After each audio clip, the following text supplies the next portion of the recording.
Salams and welcome. Thank you for joining part number 50 in this wonderful book Way to the Quran by Khurram Murad. May Allah subhanahu to reward the author abundantly. My thanks also go to the Pretoria North Muslim Educational Institute for giving out free copies of this book on the occasion of the inauguration of Masjid-Sulaiman, and we join them in their dua. We make dua that Allah subhanahu wa ta'ala accepts this effort and that He makes it a means of guidance and itali thawab for all those who have passed on. Ameen. And may Allah subhanahu wa ta'ala to reward the publishers, the sponsors of this book, as well as you as the viewer who are listening to these as we are sharing knowledge about the way of the Quran. May Allah subhanahu wa ta'ala also reward, in addition to the Pretoria North Muslim Education Institute and Masjid-Sulaiman, also reward the Islamic Foundation from Leicestershire, United Kingdom, and brother Haris Ahmed for giving me permission to go through the book The Way to the Quran by Khurram Murad. Right, so let's go today. We are looking at part number 50. We are looking at some of the risks and some pitfalls to avoid in some of the risks of personal study. Right, so let's go through this. We are busy in video number 50, and there are about 5 or 6 risks that the author has written, and let's go step by step through these various risks. And as what the author has mentioned, this does not mean that you must not study the Quran on your own. Yes, you must do it on your own as well, or you do it as a collective like in the halqa classes, or you do it with a teacher or a scholar. But it means that if there are some pitfalls to avoid, let's try and avoid those pitfalls. Right, so let's look at this. The risk inherent in such a venture, however, need to be clearly recognized, and appropriate measures need to be taken to guard against these risks. Observing a few guidelines should ensure that you avoid these risks. So to avoid the risks of personal study, here are a few guidelines, right, to help you. So when you open the Quran on your own, you know that you're avoiding the risks and the pitfalls, right? Firstly, so there are 5 steps that we need to avoid. Firstly, remember that understanding the Quran is a vast multi-dimensional process comprising many types, many aspects, many degrees and levels. You should know them all. Understanding to nourish the heart will be of a very different order from understanding to derive legal precepts. That means that if you want to derive some blessings of the Quran, yes, you can read it for alif, ba, ta, you get reward for it. Or if you want to understand, you get spiritual delight from the Quran, that's another level you can go to it. Or if you want of the ulama, you're a top scholar, you're a lawyer, you want to get legal jurisprudence. Now if you want to go into the detail like the laws of inheritance, now you need to know your Quran. Now that's a very, very high level, right? Once you come to the legal level, that's very, very high. You know, now pass, like what do the muftis, they pass a fatwa and all of that. Ordinary people can't do that. So it just depends on your level. Like myself, I'm at a very, very junior level. I try and just get some blessings from the Quran. I try and get some spiritual benefit from me. I say, oh, this verse is so beautiful, and I'm happy with it, right? I'm not part of the legal levels. I'm not part of the scholars. So I just take a little bit taste of the Quran. I regard the Quran as a barfi or a dessert. I don't eat too much of it. I eat it now and then to fill myself. I say, oh, that's so beautiful, and then I carry on. I have a little bit biryani on the side, and then I have the dessert. I regard the Quran as a dessert. I enjoy it. I take small portions. I love it, and I say, khalas, I don't want more than that, right? And that's the way I do it. You can probably do it at a different level. So the first is to remember that there are different levels depending on your knowledge, because the ulama are there at a very high level, right? So we are not all at that high level. You and myself, we are just ordinary people. We are trying our best in our own little way to earn the pleasure of Allah subhanahu wa ta'ala, right? So that's the first thing to remember. The second thing, evaluate yourself and recognize very clearly your limitations and your capabilities. For example, evaluate your understanding of the Quranic framework of guidance, your grasp of Arabic, and your familiarity with hadith and seerah, and your access to various sources. Thirdly, understand your objectives precisely. Why are you studying the Quran? What benefit you want to derive from it? And set specific goals for your study.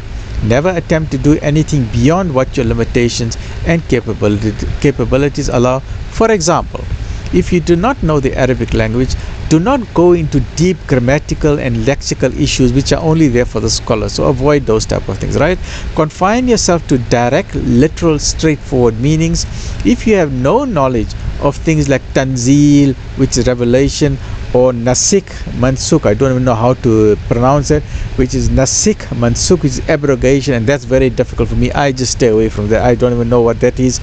And the works of the earliest jurists, you should not begin to derive your own fiqh from the Quran or criticize and support any particular viewpoint, right? So you must know what your limitations are. This is very, very important.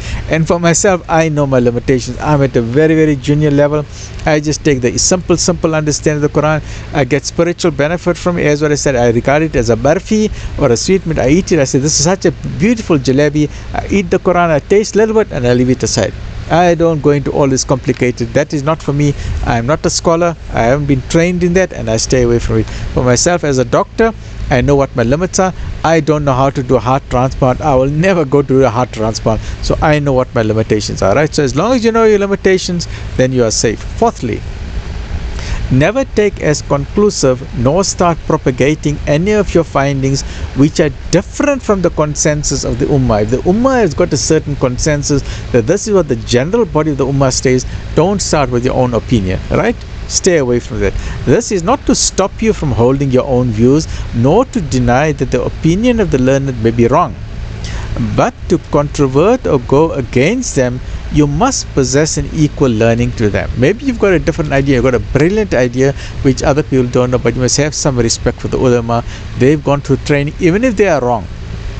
If you want to talk with them, if you want to debate with them, at least get their level of understanding. As far as I'm concerned, I have the highest respect for the ulama because they are the heirs of the prophets. Whether they are right or wrong, I don't know, many people on social media, they derogate, they denigrate the ulama, they mock them, and we should avoid doing that. We should avoid doing that because they have a status which we cannot understand. Even if you disagree with them, do it out of respect and do it out of love. And because the Nabi Sallallahu Alaihi Wasallam said, yes, there's no harm in having differences of opinion amongst my ummah. Differences of opinion is actually a blessing.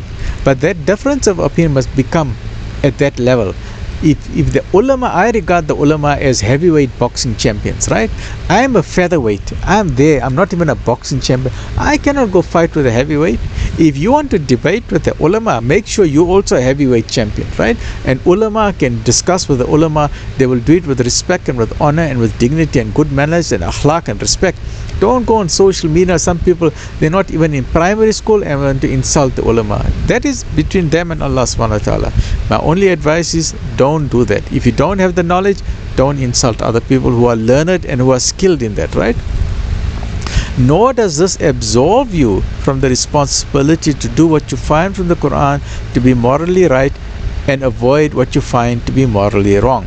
Fifthly, whenever in doubt about your own conclusions, which you may often be in the view of your limited knowledge, keep your views in suspension.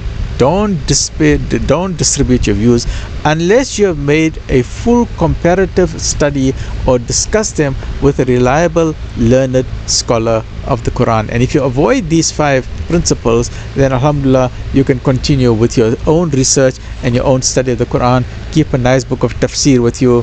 You got Maulana Maududis, Ibn Kathir, the Mariful Quran. Then you know you are safe. You are then treading safely, and then you can say, okay, step by step. Muhammad Asad is also very good translation of the Quran. Another one, I forget, he's come to South Africa many times. Sheikh Muhammad, is it Muhammad Asi? I forget his name, Muhammad Asi from the United States, Washington. He's also come out with the Ascendant Quran, a very lovely book as well. So stay well, look after yourself. There's numerous books. It depends on your level of, there are some with very simple English, some with more advanced English, right? The Abdullah Yusuf Ali has got the old English, which I like. Muhammad Pickthall has got the old English, which I like. But then now they've also come out with Abdullah Yusuf Ali with the modern English. And then they've got Muhammad Asad, it's a modern English, which is simple to understand. But then Muhammad Asad is a more advanced English. Muhammad Asi is also more advanced English. So there's other, I don't know if I'm right saying the name Muhammad Asi. I know the surname is Asi, from Washington, Imam of Washington Mosque, right? So it depends on your level of understanding and what you want to get out of the Quran. So get a copy of the Quran and do your own research and study and see with what level you can try and get the understanding of the Quran, right? Stay well, look after yourself. Alhamdulillah Rabbil Alameen.